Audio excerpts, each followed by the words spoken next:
Hi, welcome to rise talks. എല്ലാവർക്കും rise ടോക്സിലേക്ക് സ്വാഗതം. ഹായ്, എൻ്റെ പേര് Raisha. Welcome to my channel. ഇന്നത്തെ വിഷയം BYDയുടെ ട്രോത്ത് സ്റ്റോറിയും അത് നേരിടുന്ന ചലഞ്ചുകളും പാർട്ട് 2.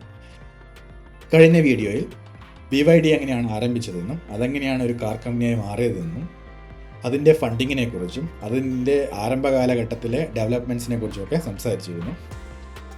ഇന്നത്തെ വീഡിയോയിൽ പ്രധാനമായിട്ടും നമ്മൾ സംസാരിക്കാൻ പോകുന്നത്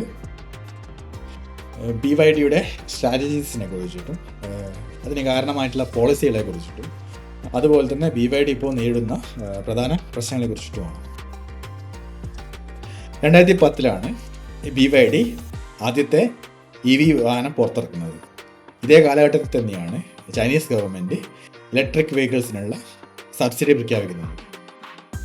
ഗ്രീൻ എനർജി ടെക്നോളജീനെ വളരെ വലിയ തോതിൽ വികസിപ്പിക്കുക എന്ന ലക്ഷ്യത്തോടെയാണ് 2010കളുടെ ആദ്യ ഭാഗത്ത് ചൈനീസ് ഗവൺമെൻറ് ആദ്യമായിട്ട് സോളാർ പാനൽസിനും അതേപോലെ തന്നെ EV സെക്ടറിലും വൻതോതിൽ സബ്സിഡി ആരംഭിക്കുന്നത്.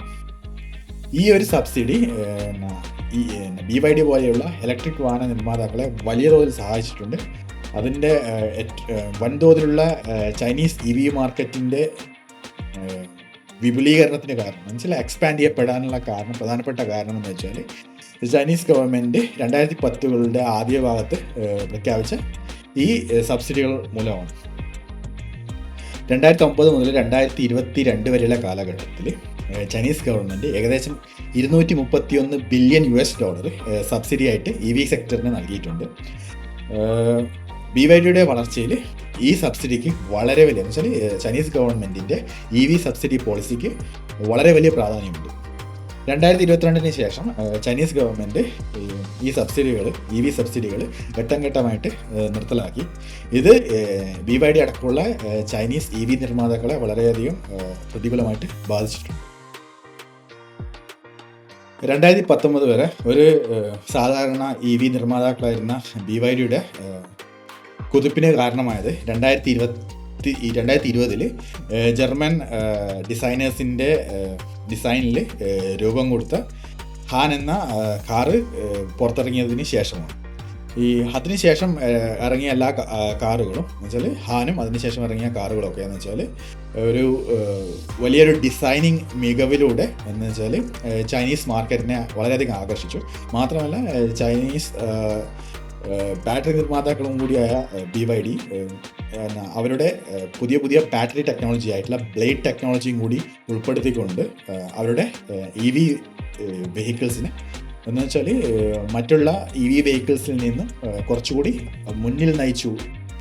BYDയുടെ ഒരു പ്രധാനപ്പെട്ട പ്രശ്നം എന്ന് വെച്ചാൽ അതിൻ്റെ കടമാണ്. ഏകദേശം $45 ബില്യൺ BYDക്ക് കടമുണ്ട്. അതിനുള്ള പ്രധാനപ്പെട്ട കാരണം എന്ന് വെച്ചാൽ EV മാർക്കറ്റിൽ ചൈനീസ് EV മാർക്കറ്റിലുണ്ടായ ഒരു പ്രൈസ് വാറാണ്. ടെസ്ല അടക്കമുള്ള കമ്പനികൾ ചൈനീസ് EV മാർക്കറ്റിൽ എന്ന് വെച്ചാൽ വൻതോതിൽ തന്നെ പൈസ കുറച്ചിട്ട് കാറുകൾ വിൽക്കാൻ തുടങ്ങി. അതിനെ തുടർന്നിട്ടുണ്ടായിട്ടുള്ള പ്രൈസ് വാറിൽ BYD അടക്കമുള്ള എല്ലാ കമ്പനികളും വളരെ കുറഞ്ഞ അവർക്ക് പറ്റുന്ന പരമാവധി കുറഞ്ഞ വിലയിൽ ഇലക്ട്രിക് വെഹിക്കിൾസ് EV കാറുകൾ വിൽക്കാൻ തുടങ്ങി. അതിൻ്റെ ഫലമായിട്ട് പ്രോഫിറ്റുകൾ വളരെയധികം കുറയുകയും പല EV കാർ കമ്പനികളും നഷ്ടത്തിലാവുകയും ചെയ്തു. പ്രൈസ് വാർ കാരണം BYDക്ക് ചില തിരിച്ചടികൾ ഉണ്ടായിട്ടുണ്ടെങ്കിൽ പോലും പ്രൈസ് വാർ ശരിക്കും പറഞ്ഞാൽ BYDയെ സഹായിക്കുകയാണ് ചെയ്തത്. മാർക്കറ്റ് എക്സ്പാൻഡ് ചെയ്യാൻ വേണ്ടിയിട്ട് BYDയെ സഹായിക്കുകയാണ് ചെയ്തത്. കാരണം എന്ന് വെച്ചാൽ പ്രൈസ് വാർ കാരണം എന്ന് വെച്ചാൽ BYD വളരെ കുറഞ്ഞ വിലയ്ക്ക് EV കാറുകൾ നൽകുകയും അത് കൂടുതൽ കൺസ്യൂമേഴ്സിനെ BYDയിലേക്ക് ആകർഷിക്കുകയും ചെയ്തു. അതുകൊണ്ട് തന്നെ പ്രൈസ് വാർ ശരിക്കും പറഞ്ഞാൽ BYDക്ക് ഒരു പോസിറ്റീവായിട്ടുള്ള ഔട്ട്കമാണ് നൽകിയത്. BYD ചൈനീസ് മാർക്കറ്റിൽ മാത്രം വർക്ക് ചെയ്യുന്ന ഒരു കാർ കമ്പനിയല്ല. അത് മാത്രമല്ല അത് ലോകത്തിലെ മറ്റ് പല രാജ്യങ്ങളിലേക്കും EV കാറുകൾ കയറ്റുമതി ചെയ്യുന്ന ഒരു കാർ കമ്പനി കൂടിയാണ്. തായ്ലൻഡിലെ ഏറ്റവും വലിയ EV കാർ കമ്പനിയാണ് എന്നുവെച്ചാൽ EV കാറുകൾ വിൽക്കുന്ന കമ്പനിയാണ് BYD. 2024 BYD ആകെ മൊത്തം 4,00,000 17,204 കാറുകൾ ലോകത്താകമാനമായിട്ട് എക്സ്പോർട്ട് ചെയ്തിട്ടുണ്ട്. അങ്ങനെ പിന്നെ ലോകത്തിലെ കാർ വിപണിയെ വളരെയധികം സ്വാധീനിക്കുന്ന ഒരു കാർ കമ്പനിയാണ് BYD. എന്നാൽ BYD നേരിടുന്ന മറ്റൊരു പ്രധാനപ്പെട്ട പ്രശ്നമാണ് ടാരിഫ്സ്.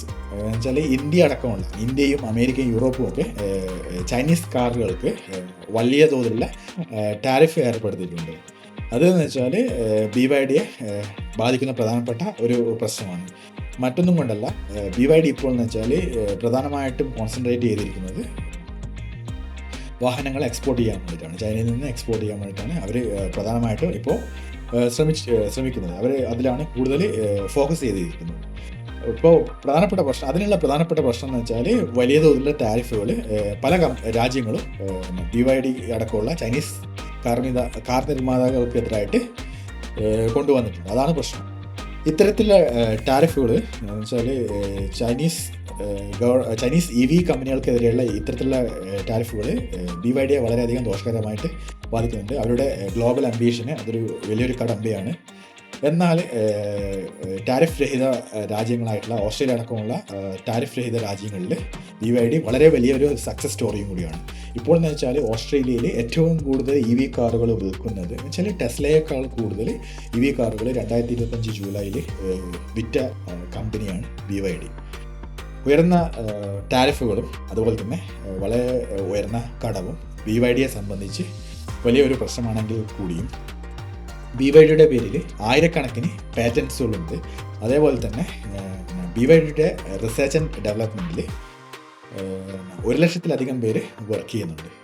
BYDയുടെ ഇലക്ട്രിക് വെഹിക്കിൾസ് വളരെ അഫോർഡബിൾ ആയിട്ടുള്ള അതുപോലെ തന്നെ ടെക്നോളജിക്കലി വളരെ ബെറ്റർ ആയിട്ടുള്ള ഇലക്ട്രിക് വെഹിക്കിൾസാണ്.